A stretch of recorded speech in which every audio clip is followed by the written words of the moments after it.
KL experience what it feels like to be a true engineer. KL deemed to be university. Breaking news చూస్తున్నా. America అధ్యక్షుడు Donald Trump తీసుకున్న మరో కీలక నిర్ణయం న్యాయపరమైన చిక్కుల్లో పడింది. అమెరికా దిగుమతుల్లో 99.4% వాటా ఉన్న 60 దేశాలపై కొత్తగా విధించిన సుంకాలను సవాల్ చేస్తూ 25 డెమోక్రటిక్ రాష్ట్రాల కూటమి కోర్టును ఆశ్రయించింది.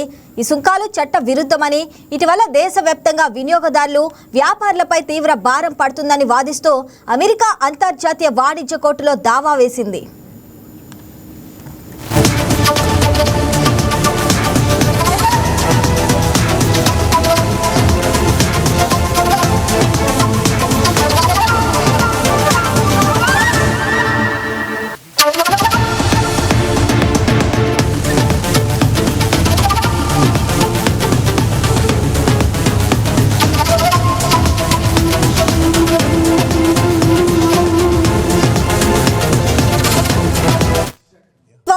దేశాలపై 10% నుంచి 12.5% వరకు కొత్త సుంకాలను విధించింది.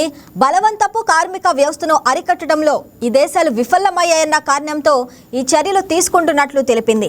భారత్పై తొలుత 12.5% సుంకం ప్రతిపాదించినప్పటికీ తర్వాత దానిని 10%కి తగ్గించారు.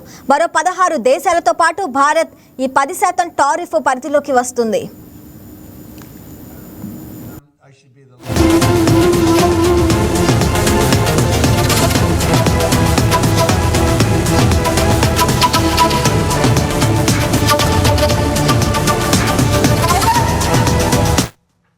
Attorney general Letitia James governor Kathy Hochul నేతృత్వంలోని ఈ కూటమి కేసు దాఖలు చేసింది.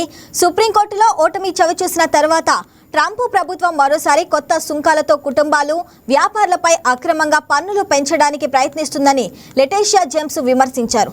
బలవంతపు కార్మిక వ్యవస్థను ఎదుర్కోవడానికి ట్రేడ్ యాక్ట్ 1974లోని సెక్షన్ 301ను ఉపయోగిస్తున్నామని ప్రభుత్వం చెబుతున్నప్పటికీ ఇది కేవలం పన్నులు విధించడానికేనని రాష్ట్రాలు ఆరోపిస్తున్నాయి.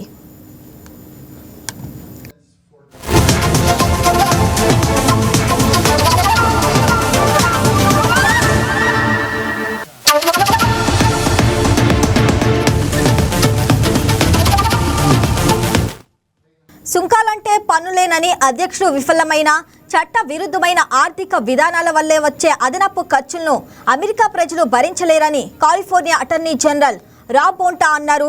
బలవంతపు కార్మికులతో తయారు చేయించిన కేవలం 3 ఉత్పత్తులను సాకుగా చూపి డజన్ల కొద్దీ దేశాలపై సుంకాలు విధించడం ఏకపక్షమని దావాలో పేర్కొన్నారు.